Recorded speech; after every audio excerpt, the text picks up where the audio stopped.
ಶ್ರೀ ಗುರುಭ್ಯೋ ನಮಃ. ಮನುಷ್ಯ ತಾನು ಉನ್ನತ ಸ್ಥಿತಿಯನ್ನು ಪಡಿಬೇಕಾದರೆ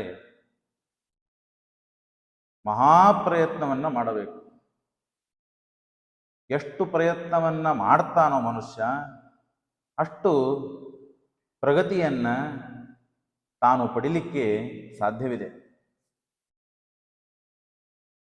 ಆ ಪ್ರಯತ್ನಕ್ಕೆ ಬೇಕಾದಂತಹ ಎರಡು ಸಾಧನೆಗಳನ್ನು ಅತ್ಯನಿವಾರ್ಯ ಅಂತನ್ನೋದನ್ನು ತಾವು ಶ್ರೀಮದಾಚಾರ್ಯರು ತಿಳಿಸಿಕೊಡುತ್ತಾರೆ. ನಿಜಾನುಭಾವ ವರ್ಜಿತಾ ಹರೇರನುಗ್ರಹ ಊರ್ಜಿತಾ ಮಹಾಪ್ರಯತ್ನ ವರ್ಜಿತಾ ಜನಾ ನ ಜಗ್ಗುರುನ್ನತಿಂ. ಮನುಷ್ಯ ತಾನು ಯಶಸ್ಸನ್ನು ಕಾಣಬೇಕಾದರೆ, ಮಹಾಫಲವನ್ನು ಪಡಿಬೇಕಾದರೆ ಮೂರು ಮನುಷ್ಯನಿಗೆ ಇರಬೇಕು ಅಂತ ಹೇಳ್ತಾರೆ. ಒಂದು, ತನ್ನ ಸಾಮರ್ಥ್ಯ, ತನ್ನ ಯೋಗ್ಯತೆ ಇರಬೇಕು. ಮತ್ತು ಪರಮಾತ್ಮನ ಮಹಾ ಅನುಗ್ರಹ ಇರಬೇಕು.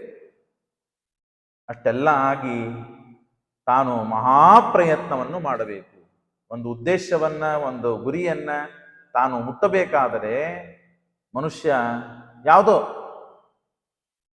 ಲೌಕಿಕವಾದ ಫಲವಾಗಲಿ ಅಲೌಕಿಕವಾದ ಫಲಗಳಾಗಲಿ ಯಾವುದೇ ಫಲವನ್ನು ಪಡಿಬೇಕಾದರೆ ಮನುಷ್ಯ, ಜೀವರಾಶಿಗಳು ಮಹಾಪ್ರಯತ್ನವನ್ನು ಮಾಡಬೇಕು. ಅದನ್ನೇ ಹೇಳುತ್ತದೆ ಶಾಸ್ತ್ರ, ಸಿದ್ಧಯೇತ್ ಸ್ಯಾಧಿ ಯತ್ನ. ಮನುಷ್ಯ ಯತ್ನ ಮಾಡಿದ, ಪ್ರಯತ್ನ ಮಾಡಿದ ಅಂತಾದರೆ ಆಗ ತಾನು ಸಿದ್ಧಿಯನ್ನು ಪಡಿಲಿಕ್ಕೆ ಸಾಧ್ಯ. ಯಾವುದೇ ಇರಲಿ, ತಪಸ್ಸನ್ನಾಗಲಿ ಅಥವಾ ಅವನಿಗೆ ಯಾವ ಫಲವಿದೆಯೋ ಆ ಫಲಕ್ಕೆ ಬೇಕಾದ, ನಮ್ಮ ಸಾಮಾನ್ಯ ಏನಾಗ್ತದೆ ಅಂತಂದ್ರೆ, ಒಂದು ಉದ್ದೇಶ ಇರ್ತದೆ, ಒಂದು ಫಲ ಪಡಿಬೇಕಾಗಿರ್ತದೆ. ಆ ಫಲಕ್ಕಾಗಿ ಗುರುಗಳು ಅಥವಾ ತಾನು ಒಂದು ಅನ್ಕೊಂಡಿರ್ತಾನೆ, ಅಥವಾ ಯಾರೋ ಹೇಳ್ತಾರೆ, ಅದನ್ನು ಕೇಳಿ ತಾನು ಸಾಧನೆ ಮಾಡಲಿಕ್ಕೆ ಪ್ರಾರಂಭ ಮಾಡ್ತಾನೆ.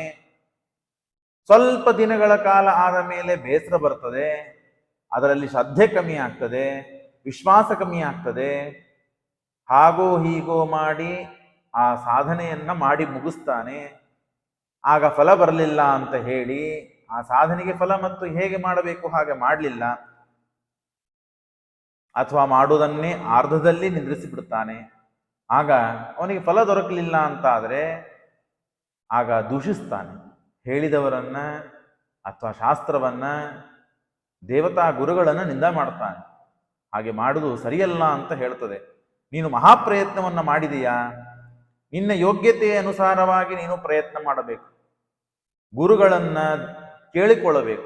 ಯಾವುದು ನನಗೆ ಯಾವ ಫಲ ಪಡಿಬೇಕು, ಯಾವ ಫಲಕ್ಕಾಗಿ ನಾನು ಯಾವ ಪ್ರಯತ್ನ ಮಾಡಬೇಕು ಅಂತ ಅನ್ನೋದನ್ನ ಮನುಷ್ಯ ತಾನು ನಿರ್ಧಾರವನ್ನು ಮಾಡಿಕೊಂಡು ನಿಶ್ಚಯಿಸಿಕೊಂಡು ತಾನು ಪ್ರಯತ್ನ ಪಟ್ಟ ಅಂದ್ರೆ, ಸಾಮಾನ್ಯವಾಗಿ 4 ಪ್ರದಕ್ಷಿಣೆ, 4 ದಿವಸ ಉಪವಾಸ, 16 ತಪಸ್ಸುಗಳು, 16 ವ್ರತಗಳು ಮಾಡಿದ ಮಾತ್ರಕ್ಕೆ ನಮಗೆ ಸಿಗಬೇಕಾದಂತಹ ಜ್ಞಾನ ಇದು ಸಿಗಲಿಕ್ಕೆ ಸಾಧ್ಯವಿಲ್ಲ.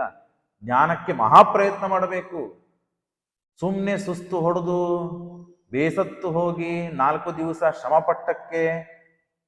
ಪಟ್ಟಿದ್ದಕ್ಕೆ ಮನುಷ್ಯ ತಾನು ಧರ್ಮದಲ್ಲಿ ಶ್ರದ್ಧೆಯನ್ನ ಕಮ್ಮಿ ಮಾಡಿಕೊಂಡು ಕೂತ ಅಂತಂದ್ರೆ ಶ್ರೀಮದಾಚಾರ್ಯ ಬೈತಾರೆ. ನೀನು ಪ್ರಯತ್ನ ಮಾಡು, ಪ್ರಯತ್ನದಿಂದ ಬೇಕಾದ್ದೆಲ್ಲ. ಎಂಥ ಮಹಾನುಭಾವರು ತಾವು ದೊಡ್ಡವರು ಅಂತ ಏನು ಕರೆಸಿಕೊಂಡಿದ್ದಾರೆ, ಜಗತ್ತಿನಲ್ಲಿ ಸಮಾಜದಲ್ಲಿ ಗೌರವ, ಯಶಸ್ಸು, ಕೀರ್ತಿಯೋ ಐಶ್ವರ್ಯನೋ ಏನೋ ಯಾವುದೋವನ್ನು ಗಳಿಸಿದ್ದಾರೆ, ಅವರೆಲ್ಲ ನಮ್ಮ ಕಣ್ಣು ಮುಂದೆ ತಂದುಕೊಂಡರೆ ಅದಕ್ಕೆ ಇದ್ದ ಸಾಧನೆ, ಪ್ರಯತ್ನ ಅಷ್ಟಿಷ್ಟಲ್ಲ. ಸುಮ್ಮನೆ ಉದಾಹರಣೆಗೆ 1-2 ಮಾತುಗಳನ್ನು ಹೇಳಬೇಕು ಅಂತಾದ್ರೆ, ಇವತ್ತು ಲೌಕಿಕದಲ್ಲಿ ಆಕ್ಟರ್ಸ್ಗಳು ಇರ್ತಾರೆ.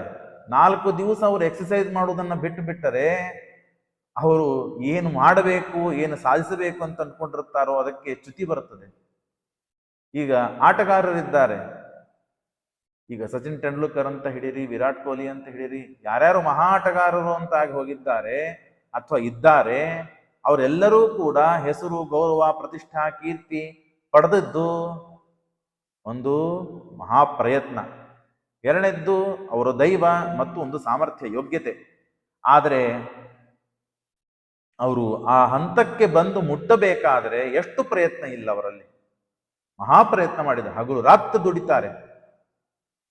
ಅದಕ್ಕೆ ನಮ್ಮಲ್ಲಿ ಅನೇಕ ಜನ, ಎಲ್ಲರಿಗೂ ಅನುಭವ ಬಂದಿರುತ್ತದೆ. ಒಬ್ಬ ವಿದ್ಯಾರ್ಥಿ, ಅವನಿಗೆ ಏನೂ ಓದ್ಲಿಕ್ಕೆ ಬರ್ತಿದ್ದಿಲ್ಲ, ಏನೂ ಹೇಳಿದರೆ ಅವನಿಗೆ ಅಭ್ಯಾಸ ಮಾಡಿದರೂ ಬರ್ತಿದ್ದಿಲ್ಲ. ಆ ಪಾಠವನ್ನ ತಾನು ಶ್ರಮಪಟ್ಟು ಕಲಿತು ಕಲಿತು ಕಲಿತು 1-2 ಬಾರಿ ಓದಿದರೆ ಅದು ಬರಲಿಲ್ಲ ಅಂದ್ರೆ 10 ಬಾರಿ, ಕೆಲವರಿಗೆ 10 ಬಾರಿ ಓದಿದರೆ ಆ ಪಾಠ ಬರ್ತಾ ಇರ್ತದೆ. ಆ ಅಧ್ಯಯನ ಮಾಡುವುದನ್ನ ನಿಂದ್ರಿಸಿಬಿಟ್ಟರೆ ಅದು ಬರುವುದೇ ಇಲ್ಲ. 2 ಬಾರಿ ಓದಿದೆ, ಅದನ್ನು ಅದು ಪಡಿಲಿಕ್ಕೆ ಆಗ್ಲಿಲ್ಲ ಅಂತ ಹೇಳಿ ತಾನು ಬಿಟ್ಟ ಅಂದ್ರೆ 3-4 ಬಾರಿ ಓದಿ ವಶಪಡಿಸಿಕೊಳ್ಳುವ ಅವನಿಗೆ ಯೋಗ್ಯತೆ ಇರ್ತದೆ. ಅಷ್ಟೋ ಮಾಡ್ಲಿಕ್ಕೆ ಬೇಕು. ಹಾಗಾಗಿ ಮನುಷ್ಯ ಸ್ವಲ್ಪ ಪ್ರಯತ್ನ ಪಟ್ಟ ಮಾತ್ರಕ್ಕೆ ಸಾಧಿಸಲಿಕ್ಕೆ ಆಗಲಿಲ್ಲ, ವಶಪಡಿಸಿಕೊಳ್ಳಿಕ್ಕೆ ಆಗಲಿಲ್ಲ ಅಂದ ಮಾತ್ರಕ್ಕೆ ತಾನು ಸುಮ್ಮನೆ ಆಗಬಾರದು, ಹತಾಶನಾಗಬಾರದು. ತಾನು ಏಳಬೇಕು, ಎದ್ದು ತಾನು ಶಾಸ್ತ್ರ, ವೇದ, ಪುರಾಣ, ಗುರುಗಳು, ದೇವತೆಗಳು ಇರ್ತಾರೆ, ಅವರನ್ನ ಹೋಗಿ ಪ್ರಾರ್ಥಿಸಿ ತಾನು ಸಾಧಿಸಬೇಕಾದಂತಹ ಗುರಿಯ ಉದ್ದೇಶವನ್ನ ತಾನು ಸಾಧಿಸಲಿಕ್ಕೆ ಸಾಧ್ಯವಿದೆ ಕೇವಲ ಪ್ರಯತ್ನದಿಂದ. ಅದಕ್ಕೆ ಬೇಕಾದದ್ದು ಮತ್ತೆ ಪರಮಾತ್ಮನ ಗುರುಗಳ ಅನುಗ್ರಹ ಮತ್ತು ತನ್ನಲ್ಲಿ ಸ್ವಯಂ ಯೋಗ್ಯತೆ. ನಾನು 500 kg ಭಾರವನ್ನು ಎತ್ಕೊಂಡು ಹೋಗ್ತೇನೆ ಅಂತ ಪ್ರಯತ್ನ ಎಂದೂ ಪಡಬಾರದು. ತನಗೆ ಯೋಗ್ಯತೆ ಏನಿದೆಯೋ ಆ ಯೋಗ್ಯತೆ ಅನುಸಾರವಾಗಿ ತಾನು ಪ್ರಯತ್ನ ಪಟ್ಟ ಅಂತಂದ್ರೆ ಅವಶ್ಯವಾಗಿ ತಾನು ಸಿದ್ಧ ಪುರುಷನಾಗ್ತಾನೆ. ಅವನ ಅನುಯಾಯಿಗಳಾಗ್ತಾರೆ ಸಮಾಜದಲ್ಲಿ. ಎಷ್ಟು ಸಿದ್ಧ ಪುರುಷರಿದ್ದಾರೆ ಇವರು. ಯಾಕೆ ಗುರುಗಳಿಗೆ, ದೇವತೆಗಳಿಗೆ ನಮಸ್ಕಾರ ಮಾಡ್ತಾರೆ, ಅವರಿಂದ ಫಲವನ್ನು ಪಡಿತಾರೆ ಅಂತ ಆದರೆ, ಯಾಕೆ ಫಲವನ್ನು ಪಡಿತಾರೆ? ಯಾಕೆ ನಾವು ಶರಣಾಗತರಾಗ್ತೇವೆ? ಯಾಕೆ ಗುರುಗಳಿಗೆ ಶರಣು ಹೋಗ್ತೇವೆ? ಯಾಕೆ ತಪಸ್ಸುಗಳಿಗೆ ಶರಣು ಹೋಗ್ತೇವೆ? ಅವರಿಂದ ಆಶೀರ್ವಾದ ಪಡಿತೇವೆ ಯಾಕೆ? ಅವರು ಸಿದ್ಧಿಯನ್ನು ಪಡೆದಿರ್ತಾರೆ. ಅವರು ಸಿದ್ಧಿಯನ್ನು ಪಡಿಬೇಕಾದರೆ ಅದಕ್ಕೆ ಎಷ್ಟು ಪ್ರಯತ್ನ ಇರ್ತದೆ, ಎಷ್ಟು ತಾವು ಸಾಧನೆ ಮಾಡಿ, ಎಷ್ಟು ತಪಸ್ಸು ಮಾಡಿರುತ್ತಾರೆ. ಹಾಗೆ ನಾವು ಸಾಧನೆಯನ್ನ ಮಾಡಿಕೊಂಡು ನಾವು ಸಿದ್ಧ ಪುರುಷರು ಆಗಬೇಕು ಅಂತಾದರೆ ಯಾವುದೋ ಒಂದು ವಿಷಯದಲ್ಲಿ, ಎಲ್ಲ ವಿಷಯದಲ್ಲಿ ಆಗ್ಲಿಕ್ಕೆ ಸಾಧ್ಯವಾಗದೇ ಇದ್ದಾಗ, ಯಾವುದೇ ಲೌಕಿಕ ಯಾವುದೋ ಒಂದು ವಿಷಯದಲ್ಲಿ ನಾವು ಕೂಡ ಸಾಧನೆ, ಸಿದ್ಧಿಯನ್ನ ಪಡಿಬೇಕಾದರೆ ಸಾಧನೆ, ಪ್ರಯತ್ನ ಅವಶ್ಯವಾಗಿ ಮಾಡಲಿಕ್ಕೆ ಬೇಕು ಅಂತ ಹೇಳ್ತಾ ಶ್ರೀಕೃಷ್ಣಾರ್ಪಣಮಸ್ತು.